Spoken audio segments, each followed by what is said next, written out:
السلام عليكم ورحمة الله وبركاته. الحمد لله رب العالمين. الصلاة والسلام على رسوله الأمين وعلى آله وأصحابه أجمعين. أما بعد. يا أهل الكتاب لم تلبسون الحق بالباطل وتكتمون الحق وأنتم تعلمون. ചെറുപ്പം മുതലേ ഖുർആൻ പഠിച്ച് അതിനുശേഷം ബൈബിൾ വായിക്കുകയും ബൈബിളാണ് ശരിയെന്ന് മനസ്സിലാക്കുകയും താൻ ഇപ്പോൾ ക്രൈസ്തവ ശുശ്രൂഷയിലാണെന്ന് അവകാശപ്പെടുകയും ചെയ്യുന്ന ഒരു പാതിരിയുടെ പ്രസംഗം ഈയിടെയായി ബ്ലൂടൂത്തിൽ നിന്ന് ബ്ലൂടൂത്തിലേക്ക് പ്രചരിച്ചു കൊണ്ടിരിക്കുകയാണ്.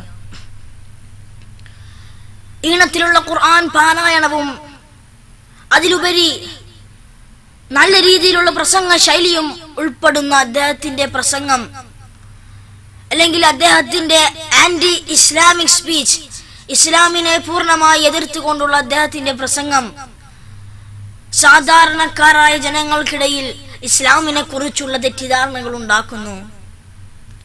എന്നാൽ ഖുർആനും ബൈബിളും ഒരു വട്ടം വായിച്ച ഒരാളെ സംബന്ധിച്ചിടത്തോളം ഇദ്ദേഹത്തിന്റെ പ്രസംഗത്തിൽ യാതൊരു കഴമ്പുമില്ല എന്നവർക്ക് തീർച്ചയായും മനസ്സിലാക്കാൻ കഴിയും. കാരണം നമുക്ക് നോക്കാം, അദ്ദേഹത്തിന്റെ പ്രസംഗത്തിലൂടെ 4 പോയിന്റുകളാണ് പ്രധാനമായും പറയുന്നത്. ഒന്ന്, താൻ ചെറുപ്പം മുതലേ ഖുർആൻ പഠിക്കുന്ന ഒരു വ്യക്തിയായിരുന്നു എന്നതാണ്. അല്ലെങ്കിൽ താൻ തന്റെ 8ാം വയസ്സ് മുതൽ 18ാം വയസ്സ് വരെ ഖുർആൻ നിരന്തരമായി പഠിച്ചൊരു വ്യക്തിയായിരുന്നു എന്നതാണ് ഒന്നാമത്തേത്. രണ്ടാമത്തേത്, താൻ ഖുർആൻ പഠിച്ചതിന് ശേഷം ബൈബിൾ വായിക്കുകയും അങ്ങനെ താൻ ക്രിസ്ത്യാനിയായി തീരുകയും ചെയ്തു എന്നതാണ്.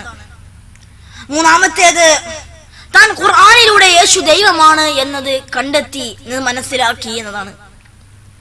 നാലാമത്തേത്, തന്റെ ജീവിതത്തിലും ചുറ്റുപാടിലുമായി നടന്ന അത്ഭുതങ്ങൾ യേശു ദൈവമാണോ എന്നതിന്റെ പഠനത്തെ സാധൂകരിച്ചു എന്നതാണ്. സത്യം പറഞ്ഞാൽ അദ്ദേഹം പറഞ്ഞ ഈ 4 പോയിന്റുകളും കളവാണ്. ഈ പോയിന്റുകൾ ശരിയാണ് എന്ന് വരുത്തി തീർക്കാനായി അദ്ദേഹം എടുത്തു പറഞ്ഞ മറ്റു പോയിന്റുകൾ അടിസ്ഥാനരഹിതമാണ് എന്ന് മനസ്സിലാക്കാൻ കഴിയുകയുള്ളൂ. നമുക്ക് അദ്ദേഹം പറഞ്ഞ ആദ്യത്തെ പോയിന്റിലേക്ക് നോക്കാം. താൻ ചെറുപ്പം മുതലേ ഖുർആൻ പഠിക്കുന്ന ഒരു വ്യക്തി ആയിരുന്നു. തന്റെ 8ാം വയസ്സ് മുതൽ 18ാം വയസ്സ് വരെ നിരന്തരമായി ഖുർആൻ പഠിച്ചൊരു വ്യക്തിയായിരുന്നു താൻ എന്നതാണ് ഒന്നാമത്തെ അദ്ദേഹത്തിന്റെ വാദം. 10 വർഷം നിരന്തരമായി ഖുർആൻ പഠിച്ചൊരു വ്യക്തിയാണ് എന്നതാണ്. എന്നാൽ അദ്ദേഹത്തിന്റെ പ്രസംഗത്തിലൂടെ പറയുന്നുണ്ട് ഖുർആനിൽ 6666 ആയത്തുകളാണുള്ളത് എന്ന്. ബാലപാഠം പഠിക്കുന്ന മദ്രസയിൽ ഇസ്ലാമിക് സ്റ്റഡീസ് പഠിക്കുന്ന ഒരു ചെറിയ കുട്ടിക്ക് പോലും അറിയാം ഖുർആനിൽ എത്ര ആയത്തുണ്ടെന്ന്. 6234. ഇനി ബിസ്മി കൂട്ടിയാൽ ഖുർആനിൽ ഒരു സൂറത്തിലല്ലാതെ മറ്റെല്ലാ സൂറത്തുകളിലും ബിസ്മി ഉണ്ട്. ഇനി ബിസ്മി കൂട്ടിയാൽ തന്നെ 6346 ആയത്തുകളാണ് ഖുർആനിലുള്ളത്.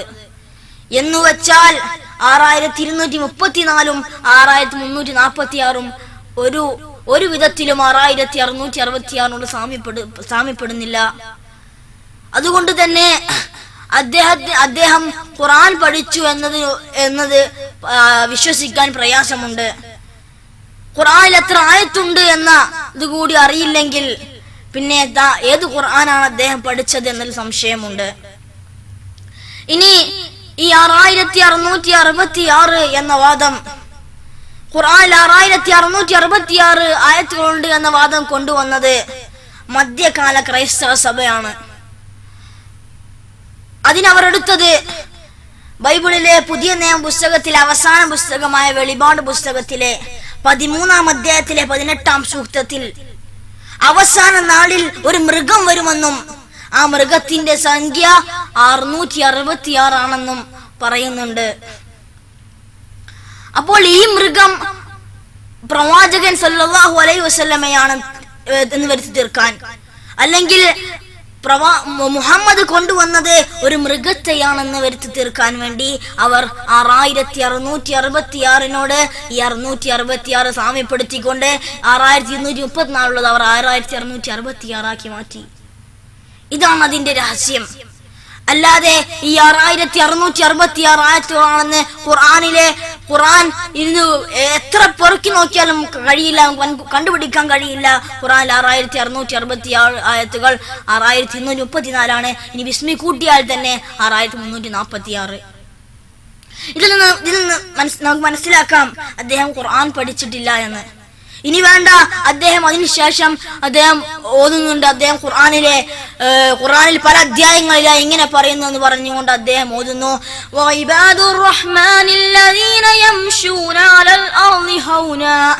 അദ്ദേഹം നലീനത്തിൽ ഓതുകയാണ്, ഖുർആനിലെ 25-ാം അധ്യായമായ സൂറത്തുൽ ഫുർഖാനിലെ 63-ാം സൂക്തം. ഇത് വേറെ എവിടെയും പറയുന്നില്ല. ഖുർആൻ 25-ാം അധ്യായത്തിലെ 63-ാം സൂക്തം അല്ലാതെ ഖുർആനിൽ വേറെ എവിടെയും ഈ ആയത്തില്ല. അദ്ദേഹം ഖുർആനിൽ പല അധ്യായങ്ങളിൽ എങ്ങനെ പറയുന്നുകൊണ്ടാണ് അദ്ദേഹം അതിന്റെ അർത്ഥം പറയുകയാണ്. അതാണ് കൂടുതൽ രസകരം. അദ്ദേഹം പറയുന്നു, ഓ ജനങ്ങളെ, ഞാൻ നിങ്ങളുടെ യജമാനനാണ്, നിങ്ങൾ എന്റെ അടിമകളാണ്, ഞാൻ പറയുന്നത് നിങ്ങൾ അനുസരിക്കണം, ഇല്ലെങ്കിൽ നിങ്ങളെ ഞാൻ ശിക്ഷിക്കുമെന്ന് ദൈവം പറയുന്നത് അദ്ദേഹം ഈണത്തിൽ പറയുന്നു.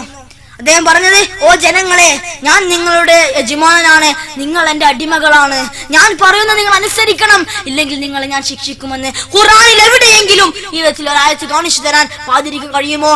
ഈ ആയത്തിന്റെ അർത്ഥം ഇങ്ങനെയല്ല. പരമ കാരുണികന്റെ നേരായ അടിമകൾ, നേരായ ദാസന്മാർ. അവർ ഭൂമിയിലൂടെ സഞ്ചരിക്കും ഹൗന, വിനയത്തോടുകൂടി. എവിടെ? അദ്ദേഹം പറഞ്ഞത്, ഓ ജനങ്ങളെ, ഞാൻ നിങ്ങളുടെ യജമാനാണ്, നിങ്ങൾ എന്റെ അടിമകളാണ്, ഞാൻ പറയുന്നത് നിങ്ങൾ അനുസരിക്കണം, അല്ലെങ്കിൽ നിങ്ങളെ ഞാൻ ശിക്ഷിക്കുമെന്ന്. ഇത് രണ്ടും തമ്മിൽ എവിടെ സാമ്യം പാതിരി? എന്നിട്ട് ഖുർആനിലെ അർത്ഥം മാറ്റിക്കൊണ്ട് തന്റെ മുമ്പിലിരിക്കുന്നവരെ കബളിപ്പിക്കുക, അവരെ സംതൃപ്തിപ്പെടുത്തുക, അവർക്ക് ഇസ്ലാമിനെ കുറിച്ച് ഇതുവരെ ഇല്ലാത്ത തെറ്റിദ്ധാരണകൾ ഇസ്ലാമിലേക്ക് കൊണ്ടുവരിക എന്നല്ലാതെ താങ്കൾക്ക് വേറെ ലക്ഷ്യമില്ലായിരുന്നോ? താങ്കൾ ഖുർആൻ അറിയില്ല എന്നല്ലാതെ പാതിരി ഖുർആനെ കുറിച്ച് ഒരു ചുക്കും അറിയില്ല എന്നതിൽ നമുക്ക് പറയാൻ കഴിയുകയുള്ളൂ. കാരണം ഖുർആൻ പഠിച്ച ഒരു വ്യക്തിക്ക് ഖുർആനിൽ ആകെ ഒരു തവണ മാത്രം പറയുന്ന ഒരു ആയത്ത് ഖുർആനിൽ പല അധ്യായങ്ങളിലായി പറയുന്നു എന്ന് പറയുകയാണെങ്കിൽ അദ്ദേഹം ആകെ ഈ പ്രസംഗത്തിൽ പഠിക്കാനായി പഠിച്ചതായിരിക്കാം ഈ ആയത്തുകൾ എന്നേ പറയാൻ കഴിയുകയുള്ളൂ. ഇനി വേണ്ട, ഇനിയുമുണ്ട് തെളിവുകൾ. അദ്ദേഹം ഖുർആൻ പഠിച്ചിട്ടില്ല എന്നതിന് തന്നെ അദ്ദേഹം പിന്നെ പറയുന്നുണ്ട്. അദ്ദേഹം ഖുർആനിൽ ഒരു ആയത്തൊതുകയാണ്, സൂറത്തുൽ ആലു ഇമ്രാൻ, 3-ാം അധ്യായമായ സൂറത്തുൽ ആലു ഇമ്രാനിലെ 49-ാം സൂക്തം. അതിലെ റസൂലൻ ഇലാ ബനി ഇസ്രായേൽ എന്നൊക്കെ പറഞ്ഞു തുടങ്ങുന്ന ആയത്താണ്. അതിൽ അവസാന ഭാഗം മാത്രം അവർ ഓതുകയാണ്. അവസാന ഭാഗം ഓതുകയാണ് പാതിരി. അല്ല, അവസാനമായിട്ട് ഇന്ന ഫീ ദാലിക ലആയതൻ ലക്കും, ഇന്ന ഫീ ദാലിക ലആയതൻ ലക്കും ഇൻ കുൻതും മുഅ്മിനീൻ. അദ്ദേഹം ഈ ഭാഗം ഓതുകയാണ്.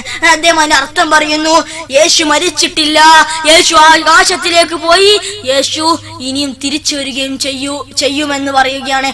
യേശു മരിച്ചിട്ടില്ല, യേശു സ്വർഗത്തിലേക്ക് പോയി, യേശു ഇനിയും തിരിച്ചു വരുമെന്ന്. ഇതിന്റെ അർത്ഥം ഏത് പരിഭാഷയിലാണ് പാതിരി താങ്കൾ ഈ അർത്ഥം ഇങ്ങനെ കണ്ടത്? ഇന്ന ഫീ ദാലിക ലആയതൻ ലക്കും, തീർച്ചയായും അതിൽ ദൃഷ്ടാന്തമുണ്ട്, ഇൻ കുൻതും മുഅ്മിനീൻ, വിശ്വസിച്ചവർക്ക് എന്നത് അദ്ദേഹം മാറ്റിയത് യേശുവിന്റെ പേരും സ്വർഗം. യേശു സ്വർഗത്തിലേക്ക് പോയി, യേശു മരിച്ചിട്ടില്ല, യേശു സ്വർഗത്തിലേക്ക് പോയി, യേശുവിന് തിരിച്ചു വരികയും ചെയ്യുമെന്ന്. തന്റെ മുമ്പിലിരിക്കുന്നവർ മുസ്ലിങ്ങളല്ലാത്തത് കൊണ്ട് തന്നെ അവരെ കബളിപ്പിക്കാൻ സുഖം തന്നെയാണ്. പക്ഷേ മുസ്ലിങ്ങളെ വിഡ്ഢികളാക്കാൻ പാതിരിക്ക് കഴിയില്ല എന്ന് എനിക്ക് പറയാൻ കഴിയുകയുള്ളൂ. അതുകൊണ്ട് തന്നെ ഈ പാതിരിക്ക് ഖുർആനെ കുറിച്ച് ഒരു ചുക്കും അറിയില്ല, ഖുർആൻ പഠിച്ചിട്ടേ ഇല്ല എന്ന് പറയാൻ കഴിയുകയുള്ളൂ. ഖുർആന്റെ ആയത്ത് എത്രത്തോളം മാറ്റി പറഞ്ഞു എന്നാൽ ഒരു തരത്തിലും സാമ്യമില്ലാത്ത വിധമാണ് അദ്ദേഹം മാറ്റി പറഞ്ഞത്. ഇനി വേണ്ട, അദ്ദേഹം കുറച്ചുകൂടി കഴിഞ്ഞിട്ട് ഇസ്ലാമിക ആരാധനകളെ കുറിച്ച് പറയുന്നുണ്ട്. ആദ്യം പറഞ്ഞ ആദ്യം പറഞ്ഞതിനേക്കാൾ പോക്ക് 3-ാം ക്ലാസ്സിലെ ചെറിയ കുട്ടിക്ക് പോലും അറിയുന്ന കാര്യം അദ്ദേഹം തെറ്റിച്ചതാണ് ഏറ്റവും രസകരം. അദ്ദേഹം പറയുന്നു, ഹജ്ജിന്റെ വേളയിൽ മുസ്ലിങ്ങൾ തവാഫ് ചെയ്യാനായി മദീനയിലേക്ക് പോകും. ഹജ്ജിന്റെ ഭാഗമായിക്കൊണ്ട് അദ്ദേഹം പ്രത്യേകമായി പറയുന്നു, ഹജ്ജിന്റെ ഭാഗമായിക്കൊണ്ട് മുസ്ലിങ്ങൾ തവാഫ് ചെയ്യാനായി മദീനയിലേക്ക് പോകുമെന്ന്. ഇദ്ദേഹം എത്രത്തോളം വലിയ വിഡ്ഢിത്തമാണ് പറഞ്ഞത് എന്ന് നമുക്ക് നോക്കാം. അദ്ദേഹം പറയുന്നു, ഹജ്ജിന്റെ വേളയിൽ മദീനയിലേക്ക് പോകും. ഹജ്ജിന്റെ വേളയിൽ മദീനയിലേക്കുള്ള സന്ദർശനം ഹജ്ജിന്റെ ഭാഗമായി അദ്ദേഹം പറയുന്നത്, ഹജ്ജിന്റെ ഭാഗമായിട്ടല്ല മദീനയിലേക്കുള്ള സന്ദർശനം, ഹജ്ജിന്റെ ഭാഗമായിട്ടല്ല, ഹജ്ജിന്റെ ഭാഗത്തിൽ നിന്ന് പുറമെ ഒരു വിസിറ്റിംഗ് എന്ന രീതിയിൽ മാത്രമാണ്, ഒരു സന്ദർശനം എന്ന രീതിയിൽ മാത്രമാണ് മദീനയിലേക്കുള്ള പോക്ക്, അല്ലാതെ ഹജ്ജിന്റെ ഭാഗമല്ല. ഇനി അടുത്തതാണ് ത്വാഫിനായി മദീനയിലേക്ക് പോകുമെന്ന്. ത്വാഫ് അങ്ങ് മക്കയിലെ മസ്ജിദുൽ ഹറമിലെ കഅബക്ക് ചുറ്റും 7 ചുറ്റുന്നത് ആണ് ത്വാഫ് എന്ന് പറയുക. അദ്ദേഹം ഇത് കൊണ്ടുപോയി മദീനയിലേക്ക് വെച്ചോ? എന്തൊരു അമളിച്ചരമാണിത് പറയുന്നത്, എന്താണെന്ന് കൂടി അറിയില്ലേ?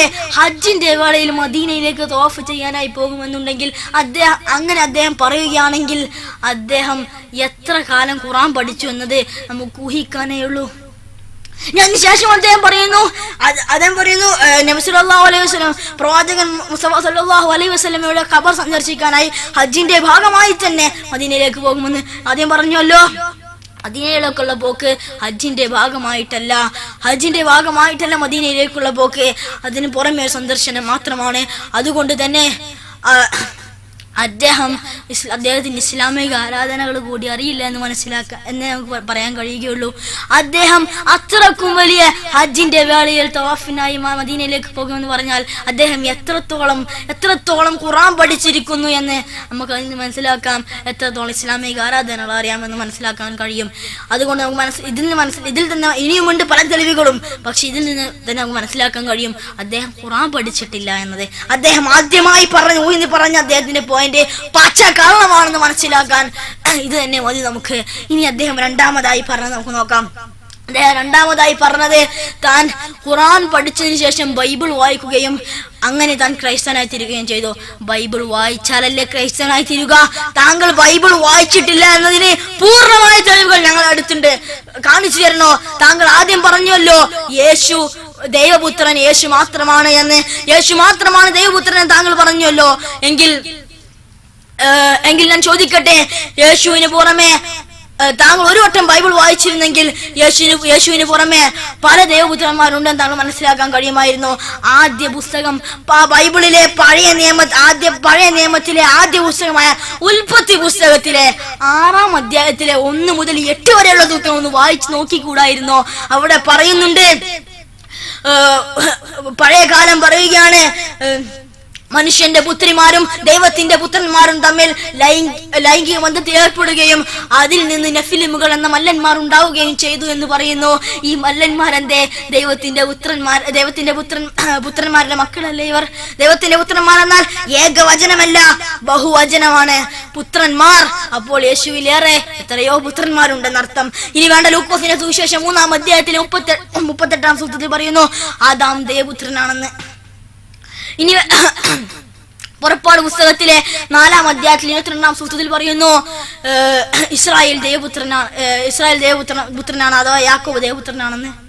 ഇവരുടെ സംഗീത പുസ്തകത്തിലെ 2-ാം അധ്യായത്തിലെ 7-ാം സൂക്തത്തിൽ പറയുന്നു ദാവീദ് ദൈവപുത്രനാണെന്ന്. ശമൂവേലിന്റെ 2-ാം പുസ്തകത്തിലെ 7-ാം അധ്യായത്തിലെ 14-ാം സൂക്തത്തിൽ പറയുന്നു സോളമൻ ദൈവപുത്രനാണെന്ന്. ജെറമ്യ പുസ്തകത്തിലെ 31-ാം അധ്യായത്തിലെ 9-ാം സൂക്തത്തിൽ പറയുന്നു എഫ്രൈം ദൈവപുത്രനാണെന്ന്. പോരെ പാതിരി, ഇത്രക്കധികം പുത്രന്മാരുണ്ടെങ്കിൽ പിന്നെ യേശു മാത്രം എങ്ങനെ ദൈവപുത്രനാവുക? ഒന്ന് ബൈബിൾ എടുത്തു ഒരു വട്ടം വായിച്ചു നോക്കിയെങ്കിൽ ഉൽപ്പത്തി പുസ്തകം പോലും വായിച്ചു നോക്കിയിട്ടില്ലാത്ത താങ്കളാണോ ബൈബിൾ ഞാൻ വായിച്ചിട്ടാണ് എനിക്ക് ബൈബിൾ ശരിയാണെന്ന് മനസ്സിലായതെന്ന് പറയുന്നത്? താങ്കളുടെ കാര്യം കഷ്ടം തന്നെയാണ്. ഇനി അദ്ദേഹം രണ്ടാമതായി പറയുന്നതാണ്, അദ്ദേഹം വേറെ സമയത്ത് അദ്ദേഹം പറയുന്നു, ആദ്യം ഇബാദുർ റഹ്മാൻ ആയതുകൊണ്ട് അദ്ദേഹം പറയുന്നു അടിമയ്ക്ക് യജമാനെ സ്നേഹിക്കാൻ കഴിയില്ല, യജമാനൻ അടിമയെ സ്നേഹിക്കാൻ കഴിയില്ല. അതുകൊണ്ട് തന്നെ ബൈബിളിൽ അങ്ങനെയല്ല. ബൈബിളിൽ ഒരിക്കലും യജമാനും അടിമയുമല്ല, ദൈവവും ദൈവവും മനുഷ്യനും തമ്മിൽ. പക്ഷേ ഇസ്ലാമികപരമായി അടിമയും യജമാനനുമാണ്. ഒരിക്കലും അങ്ങോട്ടും ഇങ്ങോട്ടും സ്നേഹം ഉണ്ടാവില്ല എന്ന്. എന്നാൽ എനിക്ക് ആദ്യമായി പറയാനുള്ളത് ഇബാദുർ റഹ്മാൻ എന്നാണ്. അർത്ഥം താങ്കൾ മാറ്റി പറഞ്ഞു, സമ്മതിച്ചു. എന്നാൽ അതിന്റെ ആ ശരിയായ ഇതിൽ അർത്ഥം ഒന്ന് കേൾക്കണം പാതിരി. ഇബാദുർ റഹ്മാൻ എന്നാണ്. ഇബാദുർ റഹ്മാൻ എന്നാൽ പരമകാരുണ്യകന്റെ അടിമകൾ. നല്ലൊരു യജമാനനെ നല്ലൊരു അടിമ സ്നേഹിക്കും, സംശയമില്ല. നല്ലൊരു അടിമയെ നല്ലൊരു യജമാനെ സ്നേഹിക്കും, അതിലും സംശയമില്ല. അതുകൊണ്ട് തന്നെ ഞങ്ങൾ പറഞ്ഞത് ഇബാദുർ റഹ്മാൻ എന്നാണ്. നല്ല ദാസൻ അതോ പരമകാരുണ്യകനായ യജമാനനും, അതാണ് ഇസ്ലാമിൽ. അല്ലാതെ വെറുത്തു തീർക്കാനായി വേറെ അർത്ഥം മാറ്റി പറഞ്ഞുകൊണ്ട് ഒരിക്കലും യജമാനെ അടിമക്ക് സ്നേഹിക്കാൻ കഴിയില്ല, അടിമയെ യജമാനു സ്നേഹിക്കാൻ കഴിയുന്നില്ല എന്ന് പറയുന്നുണ്ടല്ലോ. അങ്ങനെ പിന്നെ അദ്ദേഹം പറയുന്നു ബൈബിളിൽ ഇങ്ങനെയൊന്നുമല്ല, വിശ്വാസ പ്രകാരം ഇങ്ങനെയൊന്നുമല്ല അദ്ദേഹം പറയുകയാണ്. എന്നാൽ ഞാൻ ചോദിക്കട്ടെ, താങ്കൾ ഒരു വട്ടം ബൈബിള് വായിച്ചിട്ടില്ലെന്ന് ഉറപ്പായി. ഇനിയും ഒരു വട്ടം ബൈബിൾ ഒന്ന് വായിച്ചിരുന്നെങ്കിൽ താങ്കൾക്ക് മനസ്സിലാക്കാമായിരുന്നു. അങ്ങനെയല്ല, ദേവദാസന്മാർ ബൈബിളിലും പറയുന്നുണ്ട്. നമുക്ക് നോക്കാം. പുറപ്പാട് പുസ്തകത്തിലെ 32-ാം അധ്യായത്തിലെ 13-ാം സൂക്തത്തിൽ അബ്രഹാം, ഇസ്ഹാക്ക്, ഇസ്മായേൽ എന്നിവർ ദേവദാസന്മാർ എന്ന് പറയുന്നുണ്ട്. അതിന് പുറമെ പുറപ്പാട് പുസ്തകത്തിലെ 34-ാം അധ്യായത്തിലെ 5-ാം സൂക്തത്തിൽ മോശ ദേവദാസനാണെന്ന് പറയുന്നുണ്ട്. ന്യായാധിപന്മാരുടെ 1-ാം പുസ്തകത്തിലെ 2-ാം അധ്യായത്തിലെ 8-ാം സൂക്തത്തിൽ യോശുവ ദേവദാസനാണെന്ന് പറയുന്നുണ്ട്. ശാമുവേലിന്റെ 2-ാം പുസ്തകം 7-ാം അധ്യായത്തിൽ 5-ാം സൂക്തത്തിൽ ദാവീദ് ദേവദാസനാണെന്ന് പറയുന്നുണ്ട്. രാജാക്കന്മാരുടെ 2-ാം പുസ്തകത്തിലെ 17-ാം അധ്യായത്തിലെ 13-ാം സൂക്തത്തിൽ പ്രവാചകന്മാരെല്ലാം ദേവദാസന്മാരാണെന്ന് പറയുന്നുണ്ട്. എന്ന് വെച്ചാൽ ബൈബിളിലും ദേവദാസന്മാരെ കുറിച്ച് പറയുന്നുണ്ട്. കഴിഞ്ഞിട്ടില്ല, ഇനിയുമുണ്ട് ഇഷ്ടം പോലെ. സങ്കീർത്തന പുസ്തകം 119-ാം അധ്യായത്തിൽ ദാവീദ് തുടർച്ചയായി പറയുന്നുണ്ട്, ദൈവമേ 116-ാം അധ്യായത്തിൽ തുടർച്ചയായി പറയുന്നുണ്ട്, ഞാൻ നിന്റെ ദാസനാണ്, അഥവാ ഞാൻ നിന്റെ അടിമയാണെന്ന് പറയുന്നുണ്ട്. ഇനി വേണ്ട, അദ്ദേഹം പഴയ നിയമം വായിച്ചിട്ടുള്ള പുതിയ നിയമം വായിച്ചുകൂടായിരുന്നോ? അപ്പോസ്തല പ്രവർത്തികളിലെ 3-ാം അധ്യായത്തിലെ 13-ാം സൂക്തത്തിൽ പറയുന്നു യേശു ദേവദാസനാണെന്ന്. യേശു ദേവദാസനാണോ ദേവപുത്രനാണോ വിഷയത്തിൽ നമുക്ക് കടക്കുന്നില്ല. യേശു ദേവദാസനാണ് എന്ന് പറയുകയാണെങ്കിൽ ദേവദാസന്മാർ എന്നാൽ പ്രവാചകന്മാർക്ക് എല്ലാവരെയും ദേവദാസന്മാർ എന്നാണ് ബൈബിളിൽ പറയുന്നത്. എന്ന് വച്ചാൽ ദൈവത്തിന്റെ അടിമകൾ, ദാസന്മാർ എന്നാൽ അടിമകൾ. ബൈബിളിൽ അങ്ങനെ ഇല്ല എന്ന് അവകാശപ്പെടുന്ന പാതിരിയോട് ഒരു വട്ടം ബൈബിൾ വായിക്കാനേ ഞങ്ങൾക്ക് പറയാനുള്ളൂ. ഇനി ക്രൈസ്തവ വിശ്വാസപ്രകാരം പ്രവാചകന്മാർക്ക് മാത്രമേ ദൈവത്തിന്റെ അടിമകളാകാൻ അവകാശമുള്ളൂവെങ്കിൽ അതിന് അഹങ്കാരം എന്നത് ഞങ്ങൾക്കൊന്നും പറയാൻ കഴിയില്ല. അതിന് പൂർണ്ണമായി ഞങ്ങൾ അഹങ്കാരം. ദൈവത്തിന് പ്രവാചകന്മാരെ ഞങ്ങളെ സംബന്ധിച്ചിടത്തോളം നല്ലവരായ എല്ലാവരും, ദൈവത്തിൽ അംഗീകരിക്കുന്ന എല്ലാ മുത്തഖീങ്ങളും മുഖ്ലിസീങ്ങളുമായ എല്ലാ ആളുകളും ദൈവത്തിന്റെ നേരായ ഇബാദുകളാണ്, ദാസന്മാരാണ്, അടിമകളാണ് എന്നേ പറയാൻ കഴിയുകയുള്ളൂ. ഇനിയും വീണ്ടും പല തെളിവുകളും അദ്ദേഹം ബൈബിൾ വായിച്ചിട്ടില്ല എന്നുള്ളതിന്. അദ്ദേഹം പറയുന്നു ഉയർത്തെഴുന്നേൽക്കുന്നത് ഒരേ ഒരാൾ മാത്രം, ഉയർത്തെഴുന്നേറ്റത് ഒരേ ഒരാൾ മാത്രം, യേശു എന്ന്. എന്നാൽ ബൈബിൾ ഒരു വട്ടം വായിക്കുകയാണ് അദ്ദേഹത്തിന് മനസ്സിലാവുമായിരുന്നു അതല്ല എന്ന്.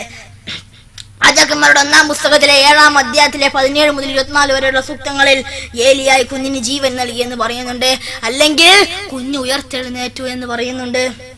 ഇനി വേണ്ട, രാജാക്കന്മാരുടെ 2-ാം പുസ്തകം 4-ാം അധ്യായത്തിലെ 32 മുതൽ 37 വരെയുള്ള വചനങ്ങളിൽ ഏലീശ ശൂനേംകാരിയുടെ കുഞ്ഞിന് ജീവൻ നൽകി എന്ന് പറയുന്നുണ്ട്. എന്ന് വച്ചാൽ ശൂനേംകാരിയുടെ കുഞ്ഞ് ഉയർത്തെഴുന്നേറ്റു എന്ന് പറയുന്നുണ്ട്. ഇനിയും എത്ര തെളിവുകൾ! നീ വേണ്ട, യോഹന്നാന്റെ സുവിശേഷം 11-ാം അധ്യായത്തിലെ 38 മുതൽ 44 വരെയുള്ള സൂക്തങ്ങളിൽ പറയുന്നു യേശു ലാസറിന് ജീവൻ നൽകിയെന്ന്. മരിച്ച് 4 ദിവസം കഴിഞ്ഞ് ലാസറിനെ സംസ്കരിച്ച ഗുഹ തുറന്നുകൊണ്ട് യേശു എണീക്കാൻ പറയുമ്പോൾ ലാസർ പുറത്തു വരുന്നതാ നമുക്കെല്ലാം വായിച്ചവർക്ക് അറിയുമായിരിക്കും.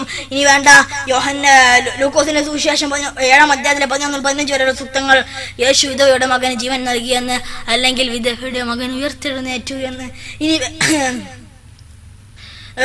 ഇനി വേണ്ട മത്തായിയുടെ സുവിശേഷം 9-ാം അധ്യായത്തിലെ 18 മുതൽ 26 സൂക്തങ്ങളിൽ യേശു മരിച്ച ബാലികൾക്ക് ജീവൻ നൽകിയെന്ന്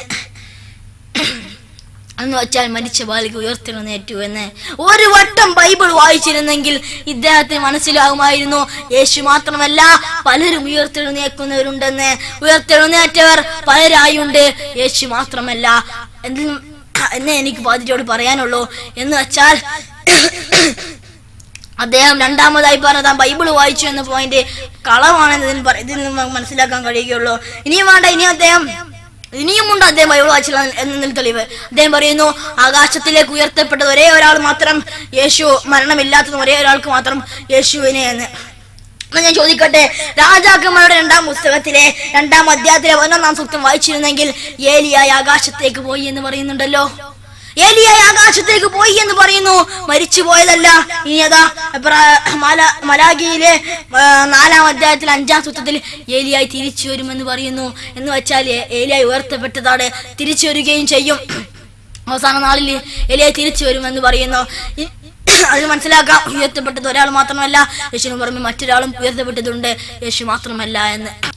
ഇനി അതിനു പുറമെ എബ്രായറിന്റെ ലേഖനത്തിൽ 7-ാം അധ്യായത്തിലെ 3-ാം സൂക്തത്തിൽ മെൽക്കീസേദക്കിനെ കുറിച്ച് പറയുന്നുണ്ട്. മെൽക്കീസേദക്കിന് പിതാവോ മാതാവോ വംശാവലിയോ ഇല്ല,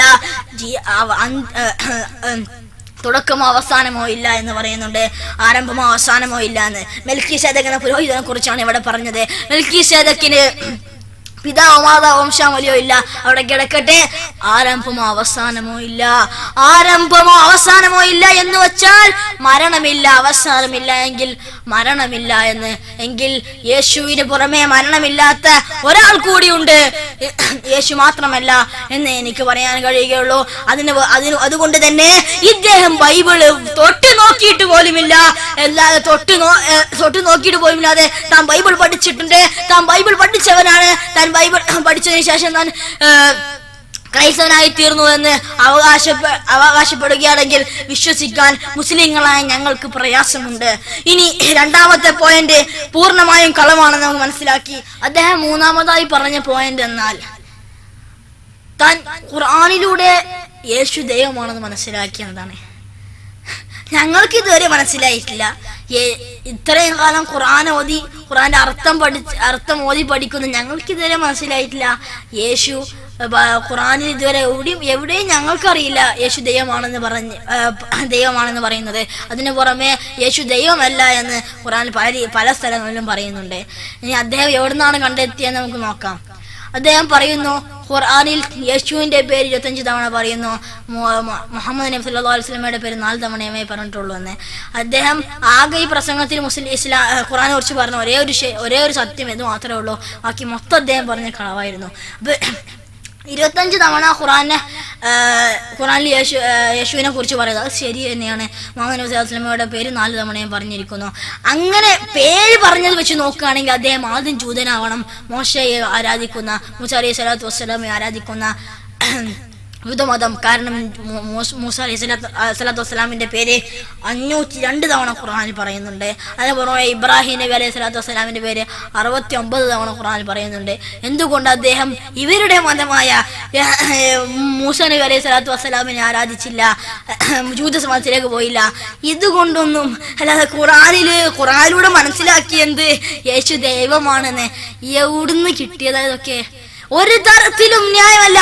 എന്താ, യേശുവിന്റെ പേര് പറഞ്ഞത് കൊണ്ട് 25 തവണ പറഞ്ഞത് കൊണ്ട് യേശു ദൈവമാകുമോ? യേശുവിന്റെ പേര് എന്തിനാ 25 തവണ ഖുർആനിൽ പറഞ്ഞത് എന്നാണ് പാതിരി നോക്കേണ്ടത്. നോക്കാം, യേശുവിന്റെ പേര് എന്തിനാണ് ഖുർആനിൽ പറഞ്ഞത്. ഖുർആനിലെ 3-ാം അധ്യായം സൂറത്തുൽ ആല ഇമ്രാനിലെ 51-ാം സൂക്തം, ഇന്നല്ലാഹ റബ്ബി വറബ്ബുകും ഫഅബ്ദൂഹു ഹാദാ സിറാത്തും മുസ്തഖീം. ഇന്നല്ലാഹ റബ്ബി വറബ്ബുകും, തീർച്ചയായും അല്ലാഹു എന്റെയും നിങ്ങളുടെയും റബ്ബാകുന്നു, രക്ഷിതാവാകുന്നു. ഫഅബ്ദൂഹു, നിങ്ങൾ അവനെ ആരാധിക്കുവിൻ. ഹാദാ സിറാത്തും മുസ്തഖീം, അതാകുന്നു നേരായ പാത. ഇതാണ് യേശു പഠിപ്പിച്ചത്. ഇതിന് പുറമെ മറ്റൊന്നുമല്ല യേശു പഠിപ്പിച്ചത്.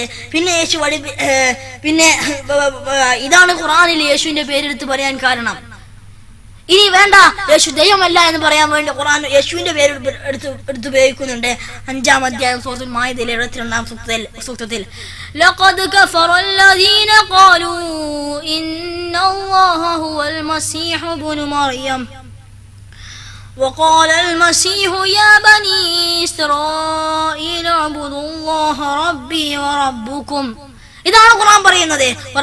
ലഖദ് കഫറല്ലദീന ഖാലു, തീർച്ചയായും അവിശ്വസിച്ച ലഖദ് കഫറല്ലദീന ഖാലു ഇന്നല്ലാഹു വൽ മസീഹു ഇബ്നു മറിയം, തീർച്ചയായും മസീഹ് ഇബ്നു മറിയം ദൈവമാണെന്ന് പറയുന്നവർ അവിശ്വസിച്ചിരിക്കുന്നു.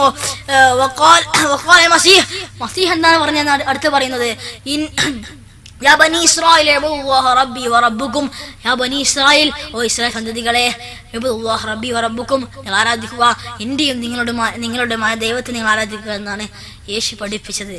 ഈസാ അലൈഹി സ്വലാത്തു വസ്സലാം അതാണ് പഠിപ്പിച്ചത് എന്നാണ് ഖുർആൻ പറയുന്നത്. അതുകൊണ്ട് അങ്ങനെ പഠിപ്പിച്ചു എന്നതുകൊണ്ട് ക്രൈസ്തവ മതത്തിലേക്ക് മാറാൻ, അതുകൊണ്ട് എന്തിനാണ് ഈ പേര് പറഞ്ഞത്, എന്തിനാണ് 25 തവണ യേശുവിന്റെ പേര് പറഞ്ഞത് എന്ന് മനസ്സിലാക്കാതെ നേരെ പിടിച്ചാണ്ട് കയറുകയാണ് അദ്ദേഹം ചെയ്തത്. അല്ലെങ്കിൽ നമുക്ക് പറയാൻ കഴിയുക, അദ്ദേഹം ആദ്യമേ ഒരു ക്രൈസ്തവനായിരുന്നു. അദ്ദേഹം ക്രൈസ്തവ മതം ശരിയാണ് തീർക്കാനായി താൻ ഒരു മുസ്ലിമിൽ നിന്ന് മാറിയതാണെന്ന് അവകാശപ്പെടുകയാണ് എന്ന് ഞങ്ങൾക്ക് പറയാൻ കഴിയുകയുള്ളൂ. ഇനിയുമുണ്ട് പല തെളിവുകളും. ത്രിത്വമില്ല എന്ന് പറയാൻ വേണ്ടി ഖുർആൻ യേശുവിന്റെ പേര് പറയുന്നു. 4-ാം അധ്യായത്തിലെ സൂറത്തുൽ നിസായിലെ 171-ാം സൂക്തം, സൂറത്തുൽ നിസായിലെ 171-ാം സൂക്തത്തിൽ പറയുന്നു യാ അഹ്ലൽ കിതാബി ലാ തഗ്ലൂ ഫീ ദീനികും വലാ തഖൂലൂ അലല്ലാഹി ഇല്ലൽ ഹഖ് إنما المسيح عيسى ابن مريم رسول الله وكلمته ألقاها إلى مريم وروح منه فآمنوا بالله ورسوله ولا تقولوا ثلاثة.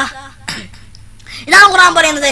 യാ അഹ്ലൽ കിതാബ് ലാ തഗ്ലൂ ഫീ ദീനികും, വേദക്കാരെ ലാ തഗ്ലൂ ഫീ ദീനിക്കും, നിങ്ങൾ മതത്തിൽ പുതുതായൊന്നും ഉണ്ടാക്കാൻ പാടില്ല, ഉണ്ടാക്കരുത്. വലാ തഖൂലു അലല്ലാഹി ഇല്ലൽ ഹഖ്, അല്ലാഹുവിന്റെ പേര് നിങ്ങൾ സത്യമല്ലാതെ പറയരുത്. ഇന്നമൽ മസീഹു ഈസ ഇബ്നു മറിയം റസൂലുള്ളാഹ്, തീർച്ചയായും മസീഹു ഈസ ഇബ്നു മറിയം അല്ലാഹുവിന്റെ യേശു അല്ലാഹുവിന്റെ റസൂലാണ്, അല്ലാഹുവിന്റെ ദൂതനാണ്. മറിയമിലേക്ക് ഊതപ്പെട്ട ദൈവത്തിന്റെ വചനമാണ്. ദൈവത്തിൽ നിന്നുള്ള ആത്മാവാണ്. നിങ്ങൾ അല്ലാഹുവിലും റസൂലിലും അല്ലാഹുവിലും പ്രവാചകനിലും വിശ്വസിക്കുവിൻ. വലാ തഖൂലു സലാസ, നിങ്ങൾ ത്രിത്വം എന്നത് പറയരുത്, നിങ്ങൾ ത്രിത്വം എന്നൊരു വിഷയമേ പറയരുത്, അങ്ങനെ ഒരു സാധനമില്ല എന്ന് തെളിയിക്കാനാണ് യേശുവിന്റെ പേര് പറഞ്ഞത്. അല്ലാതെ അതുകൊണ്ട് ക്രൈസ്തവ നിയമത്തെ അതുകൊണ്ട് ഖുർആൻ അംഗീകരിക്കുന്നില്ല, അതിനോട് സാമ്യപ്പെടുത്തുന്നില്ല ഖുർആൻ ഒന്നിനെയും. ഖുർആൻ പറയുന്നത് ഇതൊന്നും ശരിയല്ല.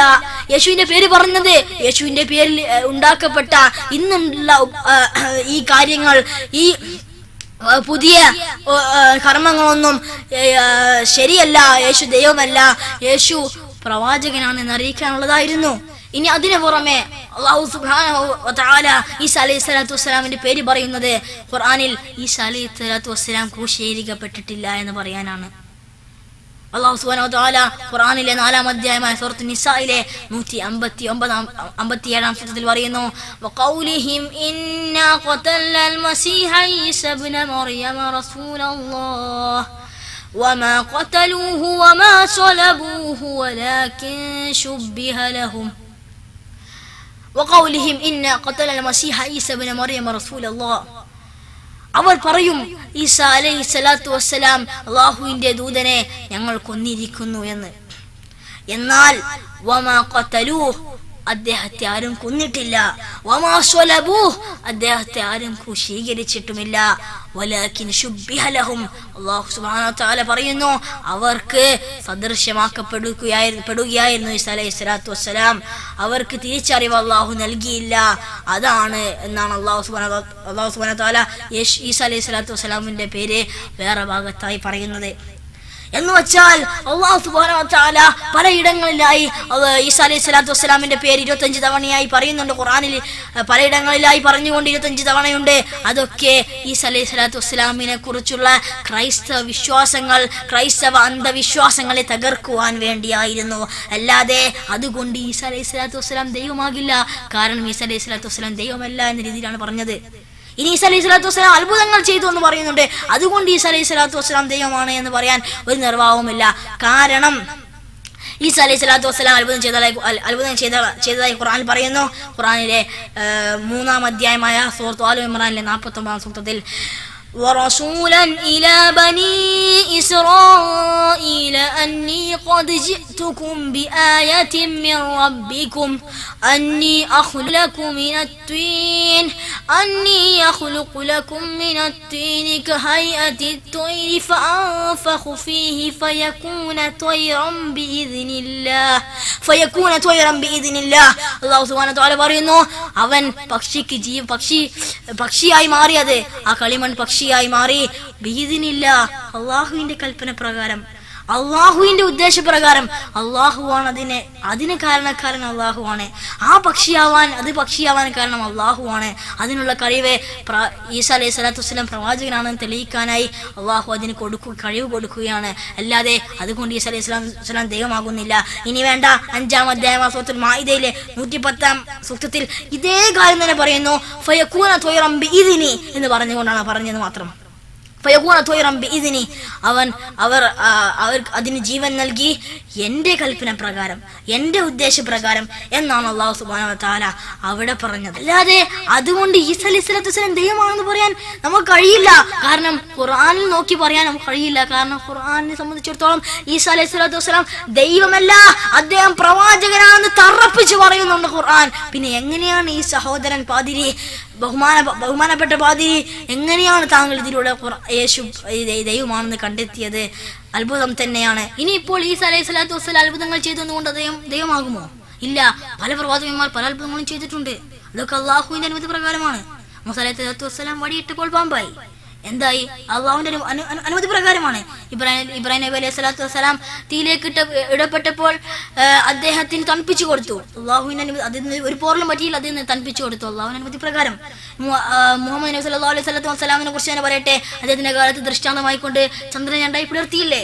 അള്ളാഹുവിന്റെ അനുമതി പ്രകാരം. ഇതൊക്കെ ഇതൊക്കെ ഒരു പ്രവാചകന്മാരുടെ ദൈവമാണെന്ന് പറയാൻ കഴിയില്ല. അതുകൊണ്ട് തന്നെ ഈസാ അലൈഹി സ്വലാത്തു വസ്സലാമും അത്ഭുതം ചെയ്തുകൊണ്ട് അദ്ദേഹം ദൈവമാണെന്ന് ഖുർആനിൽ നമുക്ക് പറയാൻ കഴിയില്ല എന്ന് എനിക്ക് പറയാൻ കഴിയുള്ളൂ. ഇനി ഇവരെല്ലാം പല അത്ഭുതങ്ങളും ചെയ്തില്ലേ? ഞാൻ ചോദിക്കട്ടെ, ഇവരുടെയൊക്കെ ഈ പണ്ട് പ്രവാചകന്മാർ ചെയ്ത അത്ഭുതങ്ങളൊക്കെ ഇന്ന് നിലനിൽക്കുന്നുണ്ടോ? ഇല്ല. അവർക്ക് കൊടുത്ത ദൃഷ്ടാന്തമൊന്നും നിലനിൽക്കുന്നില്ല. എന്തായി? മൂസാ അലൈഹി സ്വലാത്തു വസ്സലാമിന്റെ നിലനിൽക്കുന്നുണ്ടോ? ഇബ്രാഹിം നബി അലൈഹി സ്വലാത്തു നിലനിൽക്കുന്നുണ്ടോ? പ്രാണി ജീവൻ കൊടുത്തു ഈസാ അലൈഹി സ്വലാത്തു വസ്സലാം ഇന്ന് നിലനിൽക്കുന്നുണ്ടോ? ഇല്ല.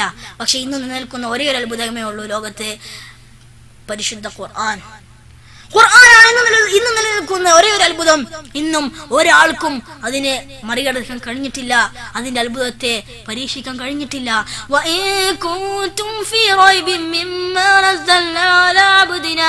فأتوا بسورة من مثله وادعوا شهداءكم من دون الله إن كنتم صادقين. ഖുർആൻ 2-ാം അധ്യായം സൂറത്തുൽ ബഖറ 23-ാം സൂക്തം. അല്ലാഹു സുബ്ഹാനഹു വ തആല പറയുന്നു, വഇൻ കുൻതും ഫീ റൈബിൻ മിമ്മാ നസ്സൽനാ അലാ അബ്ദിനാ. അല്ലാഹു ചോദിക്കുകയാണ്, എന്റെ അടിമയ്ക്ക് മേൽ ഞാൻ ഇറക്കി കൊടുത്തതിൽ നിങ്ങൾ ആരെങ്കിലും സംശയാലുക്കളാണോ? ഫഅതു ബിസൂറത്തിൻ മിസ്ലി, നിങ്ങൾ അതിലെപ്പോലെ ഒരു സൂറത്ത് കൊണ്ടുവരുവേൻ. ഇല്ല, ഇന്നും ലോക ജനതയ്ക്ക് അതിന് കഴിഞ്ഞിട്ടില്ല, ഇനി കഴിയുകയുമില്ല. അള്ളാഹുവിന്റെ വെല്ലുവിളിയാണത്. അതിനെ മറികടക്കാൻ ഒരാൾക്കും കഴിയില്ല. അതുകൊണ്ട് തന്നെ ഈ ലോകത്തിലെ ഇന്ന് നിലനിൽക്കുന്ന ഒരേ ഒരു ദൃഷ്ടാന്തം വിശുദ്ധ ഖുർആനാണ്. അതിനെ മറികടക്കാൻ ഇനി ആർക്കും ഒട്ടും സാധിക്കുകയുമില്ല. അതാണ് എനിക്ക് എന്റെ പാതിരിയോട് പറയാനുള്ളത്. അതുകൊണ്ട് ആ ഖുർആൻ അനുസരിച്ച് ജീവിക്കാൻ നോക്കുക. അതായിരിക്കും നിങ്ങൾക്ക് സിറാത്തുൽ മുസ്തഖീം, ഏറ്റവും നല്ല പാത അതായിരിക്കും. ഇനി പാതിരി തന്റെ പ്രസംഗത്തിലൂടെ പിന്നെ പറയുന്നുണ്ട്, എന്ത്? ഇസ്ലാമിൽ പൊറുക്കലിന് ഭയങ്കര ബുദ്ധിമുട്ടാണ്, ഇസ്ലാമിൽ പൊറുക്കലേ ഇല്ല. അസ്തഗ്ഫിറുല്ലാഹ്, അങ്ങനെ ഒരു ഇന്നല്ലാഹ ഗഫൂറുർ റഹീം, അള്ളാഹു എത്രയോ പൊറുക്കുന്നവനാണ്. അദ്ദേഹം പറയുന്നു ഇസ്ലാമിൽ പൊറുക്കലില്ല, ഇസ്ലാമിൽ പൊറുക്കൽ വളരെ കുറവ്. പക്ഷേ ബൈബിൾ നിയമപ്രകാരം ക്രൈസ്തവരിൽ ക്രിസ്തു മതത്തിൽ പൊറുക്കൽ ഒട്ടേറെ ദൈവം എത്രയും പുറത്തു കൊടുക്കും. നല്ല ദൈവമാണ്. അവർക്ക് പിതാക്കളെ പോലെയാണ് ദൈവം. അവരോട് ഭയങ്കര സ്നേഹമാണ് ദൈവത്തിന്. ദൈവം നല്ല ദൈവമാണെന്നൊക്കെ അവർ പറയുന്നത്. എന്നാൽ എനിക്ക് ആദ്യമായി ഖുറാനിൽ എവിടെയാണ് ഇസ്ലാമിൽ പൊറുക്കലില്ല എന്ന് പറയുന്നത്? ഞാൻ ഖുറാനിലെ 39-ാം അധ്യായമായ സൂറത്ത് സുമറിലെ 53-ാം സൂക്തം,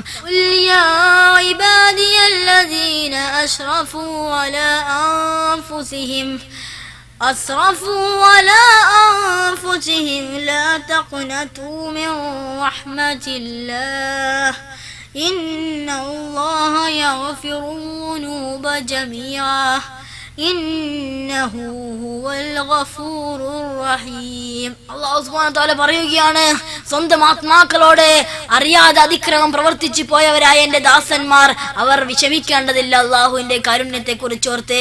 കാരണം ഇന്നല്ലാഹ യഗ്ഫിറു ദുനൂബ ജമീഅ, അള്ളാഹു എത്രയോ ഏറെ വളരെയേറെ പുറത്തു കൊടുക്കുന്നവനാണ്. അള്ളാഹു എത്രയും കൊടുക്കുന്നവനാണ് അള്ളാഹു. ഇന്നഹു ഹുവൽ ഗഫൂറുർ റഹീം, അള്ളാഹു ഏറെ പൊറുക്കുന്നവനും കരുണാനിധിയുമാണ്.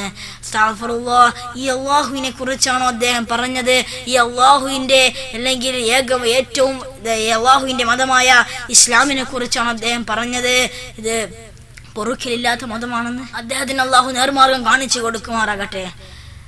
ഇനി അദ്ദേഹം ബൈബിൾ ക്രൈസ്തവ നിയമപ്രകാരം അങ്ങനെയില്ല എന്ന് അദ്ദേഹം പറഞ്ഞുവല്ലോ. അങ്ങനെയൊന്നുമല്ല എന്ന് പറഞ്ഞെങ്കിൽ ബൈബിൾ പുറപ്പാട് പുസ്തകത്തിലെ 20-ാം അധ്യായത്തിലെ 5-ാം സൂക്തത്തിൽ എന്താണ് പറയുന്നത്? അവിടെ പറയുന്നു, ഏറെ പക വീട്ടുന്നവനായ ദൈവമാണ് ഞാൻ അസഹിഷ്ണുവായ ദൈവമാണ് എന്നാണ് ബൈബിൾ 20-ാം അധ്യായം 5-ാം സൂക്തത്തിൽ പറയുന്നത്. അവിടെ ദൈവം പറയുന്നു, നീ അവയ്ക്ക് മുമ്പിൽ തലകുനിക്കുകയോ അവയെ സേവിക്കുകയോ അരുത്. ഇത് ബിംബങ്ങളെ കുറിച്ചാണ് പറഞ്ഞത്. അതിലേക്ക് നമുക്ക് പിന്നെ അതിലെക്കുറിച്ച് ഇപ്പൊ പറയേണ്ട ആവശ്യമില്ല. അവിടെ പറഞ്ഞത് ബിംബങ്ങളെ കുറിച്ച്. നീ അവയ്ക്ക് മുമ്പിൽ തലകുനിക്കുകയോ അവയെ സേവിക്കുകയോ അരുത്. കാരണം ഞാൻ നിന്റെ ദൈവമായ കർത്താവ് അസഹിഷ്ണുവായ ദൈവമാകുന്നു. എന്നെ വെറുക്കുന്നവരുടെ ദുഷ്ടതയ്ക്ക് 3-ഉം 4-ഉം തലമുറ വരെയുള്ള സന്തതി പരമ്പരകളോട് പക വീട്ടുന്നവനാകുന്നു ഞാൻ എന്ന് ദൈവം പറയുകയാണ്. അപ്പോൾ ഈ പക വീട്ടുന്ന ദൈവത്തിന്റെ മതമായ ക്രൈസ്തവ മതമാണോ അല്ലെങ്കിൽ കാരുണ്യത്തിന്റെയും പൊറുക്കലിന്റെയും മതമായ ഇസ്ലാമാണോ യഥാർത്ഥ മതം? അതുകൊണ്ട് തന്നെ സഹോദരങ്ങളെ, ഇദ്ദേഹം പറഞ്ഞത് പൂർണ്ണമായും ഇദ്ദേഹത്തിന് ഇസ്ലാമിനെ കുറിച്ച് ഒന്നും അറിയില്ല എന്ന് ഇതിന് മനസ്സിലാക്കാൻ കഴിയും. ഇനി അദ്ദേഹത്തിന്റെ പ്രസംഗം എത്രമാത്രം വിശ്വസനീയമാണെന്ന് നമുക്ക് നോക്കാം. അദ്ദേഹത്തിന്റെ പുസ്തകം അദ്ദേഹത്തിന്റെ പ്രസംഗത്തെ അല്ലെങ്കിൽ അദ്ദേഹത്തിന്റെ പ്രസംഗം കളവാണെന്ന് അദ്ദേഹത്തിന്റെ പുസ്തകം പറയുന്നു. ഈ ഡിഗ്രിയുടെ പേര് MFD എന്ന് പറഞ്ഞാൽ Moulavi Fazil Darimi. It's highest degree given in India for Muslim priesthood, but I was only 18 years old. ഇത് പഠിച്ചു കഴിഞ്ഞ് എന്നെ ഒരു മുസ്ലിം അച്ഛനായി ജോലി ചെയ്യാനുള്ള മെച്യൂരിറ്റി ഇല്ലാത്തത് കൊണ്ട് കണ്ണൂർ ജില്ലയിലെ ഒരു മുസ്ലിം ഇടവക പള്ളിയിൽ കൊച്ചച്ഛനായി ജോലിക്ക് വെച്ചു. കൊച്ചച്ഛന്റെ ജോലി എന്താണെന്നറിയോ? എല്ലാ വെള്ളിയാഴ്ചയും കുർബാന വല്യച്ഛൻ, പ്രസംഗം കൊച്ചച്ഛൻ. അങ്ങനെ ഈ ജുമാ ഖുത്ബ എന്ന് പറയും. ജുമാ ഖുത്ബ എന്ന് അറബി പറഞ്ഞാൽ അതിന്റെ മലയാളം പറഞ്ഞു കഴിഞ്ഞാൽ കുർബാന പ്രസംഗം എന്ന് പറയണം. അത് ഞാനായി. അങ്ങനെ ഞാനിങ്ങനെ പ്രസംഗിച്ച് പല നാട്ടിലും അറിയപ്പെട്ടു. അപ്പോൾ പല ഇടവകളിൽ നിന്ന് ആളുകൾ എന്നെ പ്രസംഗിക്കാൻ വിളിക്കും. ഒരിടവകയിൽ ഞാൻ പോയപ്പോൾ ഭയങ്കര ആൾക്കൂട്ടം. കൺവെൻഷൻ ആയിരുന്നു, ഖുർആൻ കൺവെൻഷൻ, ഈവനിങ് വാള് പരമ്പര എന്ന് പറയും. അപ്പൊ ഞാൻ അവിടെ ചെന്ന് കഴിഞ്ഞപ്പോൾ ആൾക്കൂട്ടം കണ്ടപ്പോൾ എനിക്ക് ഭയങ്കര ആവേശം. കൊച്ചു പയ്യൻ ആവേശം കൂടിയിട്ട് ഞാൻ അവിടെ കിടന്നിട്ട് ഉറക്കെ പ്രസംഗിച്ചു, യേശു ദൈവമല്ല, ബൈബിൾ ദൈവത്തിന്റെ വചനമല്ല, ക്രിസ്തുമതം ദൈവത്തിന്റെ മതമല്ല, യഥാർത്ഥ മതം ഇസ്ലാമാണ്, യഥാർത്ഥ ദൈവം അള്ളാഹുവാണ്, രക്ഷ വേണമെങ്കിൽ നിങ്ങൾ മുസ്ലിമാകണം. ഞാനിങ്ങനെ അങ്ങ് കത്തി പ്രസംഗിച്ചു കഴിഞ്ഞ് വീട്ടിൽ പോകുമ്പോൾ ഒരാൾ ഓടി വന്നിട്ട് ഒരു പേപ്പറിന്റെ കയ്യിൽ തന്നു. ഞാൻ ആ പേപ്പർ തുറന്ന് വായിച്ചപ്പോൾ അതിനകത്ത് കുറച്ച് ചോദ്യങ്ങളാണ്. അയാൾ ഇങ്ങനെ ചോദിച്ചിരിക്കുന്നു, മൗലവി, നിങ്ങൾ എത്ര നേരം പ്രസംഗിച്ചു യേശു ദൈവമല്ല എന്ന്, പക്ഷെ യേശു ആരാണ് എന്ന് എന്തുകൊണ്ടാണ് നിങ്ങൾ പ്രസംഗിക്കാതിരുന്നത്? അദ്ദേഹം പറഞ്ഞ നമ്മൾ കേട്ടില്ലേ. ഇനി ഇത് അദ്ദേഹം എഴുതിയ പുസ്തകമാണ്, ഇൻ സെർച്ച് ഓഫ് യു. ഇതാ അദ്ദേഹം അദ്ദേഹത്തിന്റെ അനുഭവങ്ങളെ കുറിച്ചും അദ്ദേഹം എങ്ങനെയാണ് മുസ്ലിം ആയതെന്ന് ക്രിസ്ത്യൻ ആയതെന്നൊക്കെ അതിനെ കുറിച്ച് പറയുന്നുണ്ട്. എഴുതിയ അദ്ദേഹത്തിന്റെ അനുഭവ പുസ്തകമാണിത്. ഈ അദ്ദേഹത്തിന്റെ പേര് മേരിയോ ജോസഫ് എന്നാണ് അദ്ദേഹം പേര് മാറ്റിയിരിക്കുന്നത്. അടിയിൽ ബ്രാക്കറ്റിൽ മൗലവി സുലൈമാൻ എഴുതിയിട്ടുണ്ട്. അദ്ദേഹത്തിന്റെ ഫോട്ടോ ഉണ്ട്. അപ്പൊ ഇദ്ദേഹം ഇതിൽ പറയുന്നത് എന്താണ്? ഇദ്ദേഹത്തിന്റെ അടുത്ത് ഒരാളൊന്ന് കത്ത് കൊടുത്തു, എന്നാൽ അതിൽ എഴുതുന്നു ഇങ്ങനെ ആക്കി. എന്നാൽ അദ്ദേഹത്തിന്റെ പുസ്തകത്തിൽ എഴുതി എന്താ നമുക്ക് നോക്കാം. Right from my young age, I was fond of public speaking. എൻ്റെ ചെറുപ്പം മുതലേ ഞാൻ പബ്ലിക് സ്പീക്കിനോട് പരസ്യ പ്രസംഗത്തിനോട് താല്പര്യമുള്ളവനായിരുന്നു. During my days in the Arabic college, എൻ്റെ അറബിക് കോളേജിലെ ദിവസങ്ങളിൽ, അറബിക് കോളേജിലെ ജീവിതത്തിൽ, I conducted religious discourses and Muslim churches on a number of occasions. അദ്ദേഹം ചർച്ച് എന്ന് പറയുന്നത് ക്രിസ്ത്യാനികൾക്ക് ഇതാവാൻ വേണ്ടി അദ്ദേഹം മോസ്കിന് ചർച്ച്, മുസ്ലിം ചർച്ചസ് എന്ന് പറയുന്നത്. അദ്ദേഹം അറബി കോളേജിൽ നിന്ന് പല പള്ളികളിലും ഖുത്ബ നടത്തിയിരുന്നു എന്ന്. During my tenure as a Maulavi, I had the opportunity to speak in Islamic convention. ഒരു ഇസ്ലാമിക് കൺവെൻഷൻ സമ്മേളനത്തിന് എനിക്ക് പ്രസംഗിക്കാൻ എൻ്റെ ചെറുപ്പത്തിൽ നിന്ന് ഒരു അവസരം കിട്ടി. People of various faiths were present. അവിടെ പല മതക്കാരും ഉണ്ടായിരുന്നു. Having recognized a number of Christians in the crowd, I declared with manic patience that ഞാൻ അവിടെ കുറെ ആൾക്കാരെ കണ്ടപ്പോൾ ആവേശത്തിൽ പറഞ്ഞ പോലെ ആവേശത്തിൽ പറഞ്ഞു, Jesus is not God, Allah is the Almighty, supreme authority, and everything rests within Him. This is what I wanted to prove. Only Allah can give salvation, and you need to turn to Him to obtain it. Those who crave for peace must turn to Him. Islam is a true faith. അദ്ദേഹം ഇങ്ങനെ ഇതിൽ പറഞ്ഞ പോലെ തന്നെ പ്രസംഗിക്കുകയാണ്. Allah Almighty, ദൈവം എന്ന almighty അങ്ങനെയാണ് ദൈവത്തെക്കുറിച്ച് അദ്ദേഹം ക്രിസ്ത്യൻ മതം ശരിയല്ല, സത്യമാണെങ്കിൽ സാൽവേഷൻ ഉണ്ടെങ്കിൽ മുസ്ലിം ആവണമെന്നൊക്കെ അദ്ദേഹം പ്രസംഗിച്ചു. After my speech I was relaxing with almost the same proud feeling of lord Indra who snatched the armour and earring from Karna. അദ്ദേഹം ഇങ്ങനെ പറയണം, അതിന് ശേഷം ഞാൻ ഭയങ്കര സന്തോഷത്തിലായിരുന്നു. ഇത് പ്രസംഗിച്ചതിന് ശേഷം ഐ വാസ് റെസ്റ്റിംഗ്, ഞാൻ റെസ്റ്റ് ചെയ്യുക, ഞാൻ ഇതാക്കുമായിരുന്നു, വിഷമിക്കുമായിരുന്നു. ഇനിയാണ് കാര്യം അദ്ദേഹം പറഞ്ഞോളൂ. A stranger walked up to me and asked. ഒരു അപരിചിതൻ എൻ്റെ അടുക്കൽ നടന്നു വന്നുകൊണ്ട് ചോദിച്ചു. അതിൽ പറഞ്ഞു അത് ഒരാൾ ഓടി വന്നുകൊണ്ട് കത്ത് നടന്നു പോയി എന്ന് പറഞ്ഞത്. ഇതിലെന്താ പറഞ്ഞത്? A stranger walked up to me and asked. എൻ്റെ അടുക്കലേക്ക് ഒരു സ്ട്രേഞ്ചർ നടന്നു വന്നു എന്നോട് ചോദിച്ചു, Moulavi, if Jesus is not God then who is he? അതിൽ പറഞ്ഞത് എന്താണ്? എൻ്റെ അടുക്കൽ കത്ത് വന്നു. ഇതിലെന്താ പറഞ്ഞത്? എന്ന് പറയുകയാണ്, Moulavi, if Jesus is not God then who is he? ഇതാണ് തട്ടിപ്പിനിലെ വലിയ തട്ടിപ്പും വെട്ടിപ്പും പിടിക്കപ്പെടുന്ന പറഞ്ഞതാ. അദ്ദേഹം ഇതിൽ എഴുതിയിരിക്കുന്നത് അയാൾ വന്നു പറഞ്ഞു എന്നാണ്. എന്നാൽ അദ്ദേഹം പ്രസംഗത്തിൽ പറഞ്ഞത് എനിക്ക് ഒരാൾ വന്ന് കത്ത് തന്നു എന്നാണ്. നമ്മൾ ഏതാ വിശ്വസിക്കുക? ഇതിൽ നിന്ന് മനസ്സിലാക്കാം ഇദ്ദേഹം പറഞ്ഞ പ്രസംഗം എത്രത്തോളം സത്യമാണെന്നും അദ്ദേഹത്തിന്റെ അനുഭവങ്ങൾ എത്രത്തോളം നമുക്ക് വിശ്വസിക്കാമെന്നും. ഇനി അദ്ദേഹം പറയുന്നുണ്ട്, ഇസ്ലാമിൽ നിയമങ്ങൾ അപ്രായോഗികമാണ്, വളരെ ബുദ്ധിമുട്ടാണ് ഇസ്ലാമിൽ നിയമങ്ങൾ അംഗീകരിക്കാൻ. അദ്ദേഹം പറഞ്ഞ വലിയൊരു രഹസ്യമാണ് അദ്ദേഹം കക്കൂസിയത പറഞ്ഞത്. കക്കൂസിൽ പോകുമ്പോൾ നിയമം ഇടതുകാല് വെച്ച് കയറണം, ഖിബ്ലക്ക് നേരെ വിസർജിക്കാൻ പാടില്ല. അങ്ങനെ പറഞ്ഞിട്ട് ഇതൊക്കെ ഭയങ്കര ബുദ്ധിമുട്ടാണ്, അങ്ങനെയാണ് ഇങ്ങനെയാണ്. മൂപ്പര് ഇസ്ലാമിനെ കക്കൂസിൽ പേരും പറഞ്ഞ എതിർക്കുകയാണ്. എന്നാൽ എനിക്ക് പറയാനുള്ളത്, ഇസ്ലാം അടുക്കള മുതൽ അന്താരാഷ്ട്ര തലം വരെയുള്ള എല്ലാ കാര്യങ്ങളും പഠിപ്പിച്ച ഏകമതം ഇസ്ലാം മാത്രമാണ്. കുളിമുറി മുതൽ കിടപ്പുര വരെയുള്ള എല്ലാ കാര്യങ്ങളും പഠിപ്പിച്ച ഏകമതം ഇസ്ലാം മാത്രമാണ്. അതാണ് ഇസ്ലാമിന് ഏറ്റവും വലിയ പ്രത്യേകത. അതുകൊണ്ട് ഒരു നല്ലൊരു മുസ്ലിമിനെ സംബന്ധിച്ചിടത്തോളം അദ്ദേഹത്തിന് നല്ലൊരു മുസ്ലിമിനെ യാതൊരുവിധ നിയമങ്ങളും ഇസ്ലാമിൻ്റെ അദ്ദേഹത്തിന് ബുദ്ധിമുട്ടില്ല. താങ്കൾ പുസ്തകം വായിച്ചു മനസ്സിലായത് താങ്കൾക്ക് നോമ്പ് നോൽക്കാൻ പോലും മടിയായിരുന്നു, സുബൈക്ക് നമസ്കരിക്കാൻ എണീൽക്കാൻ പോലും മടിയുള്ള താങ്കൾക്ക് എങ്ങനെയാണ് ഇതൊക്കെ കക്കൂസിൽ പോകുന്നതൊക്കെ ബുദ്ധിമുട്ടാവാതിരിക്കുക? അതുകൊണ്ട് തന്നെയാണ് താങ്കൾക്ക് ശരിയായ തഖ്വ ഇല്ലായിരുന്നു, താങ്കൾ മുസ്ലിം ആയിരുന്നു എന്ന് പറയുകയാണെങ്കിൽ താങ്കളുടെ പുസ്തകം വായിച്ചാൽ അങ്ങനെ മനസ്സിലാക്കിയത്. അതുകൊണ്ട് തന്നെ താങ്കളുടെ പുസ്തകത്തിൽ പറഞ്ഞതുപോലെ നോക്കുകയാണെങ്കിൽ താങ്കൾക്ക് ഇസ്ലാമിലെ എല്ലാ നിയമങ്ങളും അപ്രായോഗികമാണ്.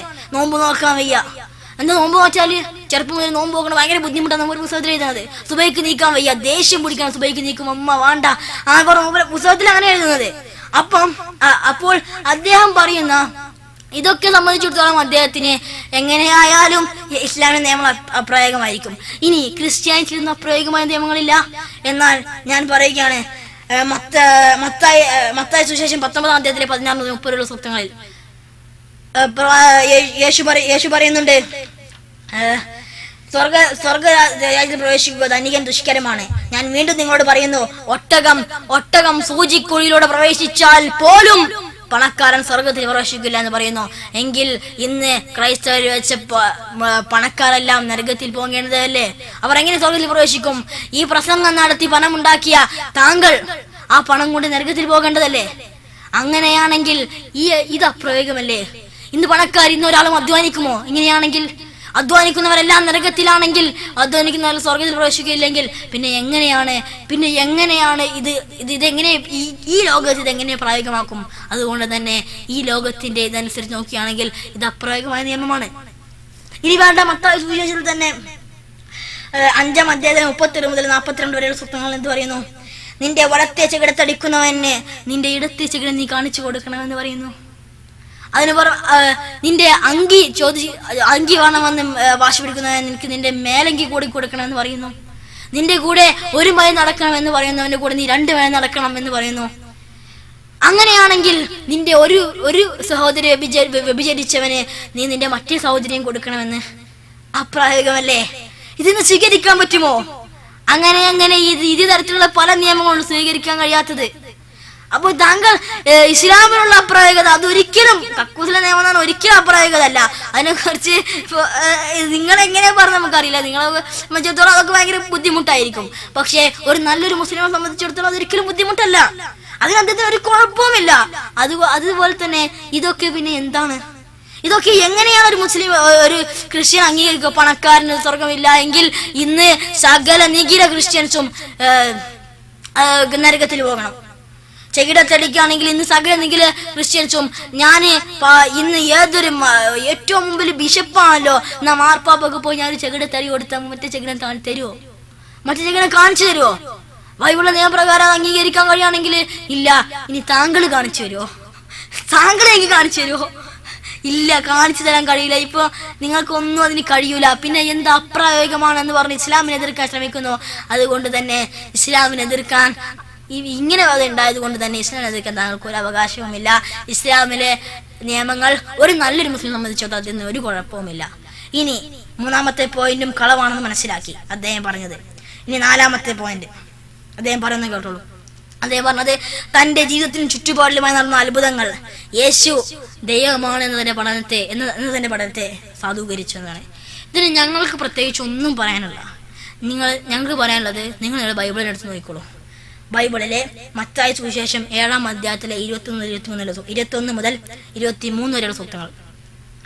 അവിടെ പറയുന്നു, കർത്താവേ കർത്താവേ എന്ന് എന്നെ വിളിക്കുന്നവരെല്ലാം സ്വർഗരാജ്യത്തിൽ പ്രവേശിക്കുകയില്ല, സ്വർഗസ്ഥനായ പിതാവിന്റെ ഹിതം നിറവേറ്റുന്നവനെ അവിടെ പ്രവേശിക്കൂ.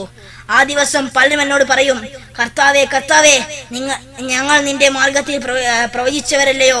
നിന്റെ നാമത്തിൽ ഞങ്ങൾ പിശാചുക്കളെ പുറത്താക്കിയില്ലയോ? നിന്റെ നാമത്തിൽ പല അത്ഭുതങ്ങളും ചെയ്തില്ലയോ? ഒന്നും കൂടി പറയട്ടെ, നിന്റെ നാമത്തിൽ പല അത്ഭുതങ്ങളും ഞങ്ങൾ ചെയ്തില്ലയോ? അപ്പോൾ ഞാൻ അവരോട് പ്രഖ്യാപിക്കും, നിങ്ങളെ ഞാൻ ഒരിക്കലും അറിഞ്ഞിട്ടില്ല. ഹേ ദുർവൃത്തരെ, എന്നെ വിട്ട് അകന്നു പോകൂ എന്ന് യേശു പറയും എന്ന് ഈസാ അലൈഹി സ്വലാത്തു വസ്സലാം പറയും. ഈ യേശു പറയുമെന്ന് പറയുന്നു. എന്ന് വെച്ചാൽ ഈ അത്ഭുതങ്ങളെ കുറിച്ച് യേശു ആദ്യം പ്രവചിച്ചതാണ്. ഇനി വരാൻ പോണ അത്ഭുതങ്ങളെ കുറിച്ച് യേശു ആദ്യം പ്രവചിച്ചതാണ്. ഇവരെല്ലാം തട്ടിപ്പുകാരാണെന്ന്, തന്റെ ജീവിതത്തിൽ നടന്ന അത്ഭുതങ്ങൾ. അതുകൊണ്ട് തന്നെ ആ അത്ഭുതങ്ങളെല്ലാം തട്ടിപ്പാണ് എന്ന് പറയാൻ കഴിയുള്ളൂ യേശുവിന്റെ പ്രവചന പ്രകാരം തന്നെ. ഇനി വേണ്ട, അതിന് പറയാൻ മത്തായി സുവിശേഷം 24-ാം അധ്യായത്തിൽ 24-ാം സൂക്തം തന്നെ. കള്ളപ്രവാചകരും കള്ള ക്രിസ്തുമാരും അന്ന് പ്രത്യക്ഷപ്പെടും. അവർ കഴിയുമെങ്കിൽ തെരഞ്ഞെടുക്കപ്പെട്ടവരെ കൂടി വഴിതെറ്റിക്കും വിധത്തിൽ വലിയ അത്ഭുതങ്ങളും അടയാളങ്ങളും കാണിക്കും. ഒന്നുകൂടി പറയാം, കള്ളപ്രവാചകരും കള്ള ക്രിസ്തുമാരും അന്ന് പ്രത്യക്ഷപ്പെടും. അവർ കഴിയുമെങ്കിൽ തെരഞ്ഞെടുക്കപ്പെട്ടവരെ കൂടി വഴിതെറ്റിക്കുന്ന വിധത്തിൽ വലിയ അത്ഭുതങ്ങളും അടയാളങ്ങളും കാണിക്കും. എന്താണ്? ഇതും യേശുവിന്റെ പ്രവചനമാണ്. എന്ന് വെച്ചാൽ യേശു ആദ്യം പ്രവചിച്ചതാണ് ഈ അത്ഭുതങ്ങളെല്ലാം. അത്ഭുതങ്ങൾ ചെയ്യുന്നവരും അത്ഭുതങ്ങൾ പ്രവർത്തിക്കുന്നവരെല്ലാം അവരെ യേശുവിന് വേണ്ട, അവർ തട്ടിപ്പുമായി വരുന്നവരാണ് എന്നാണ് ബൈബിൾ പറയുന്നത്. അതുകൊണ്ട് തന്നെ ഇദ്ദേഹത്തിന് 4 വലിയ പോയിന്റ്സിനുള്ള മറുപടി കൊടുത്തു കഴിഞ്ഞു. ഇനിയെങ്കിലും മനസ്സിലാക്കുക ഏതാണ് യഥാർത്ഥ മതമെന്ന്. അതുകൊണ്ട് താങ്കൾ മുഖേന വഴിതെറ്റിപ്പോയവരും സത്യം മനസ്സിലാക്കി തിരിച്ചു വരും എന്ന പ്രതീക്ഷയോടെ നിർത്തട്ടെ. വആഖിറു ദഅവാന അൽഹംദുലില്ലാഹി റബ്ബിൽ ആലമീൻ. അസ്സലാമു അലൈക്കും വറഹ്മത്തുള്ളാഹി.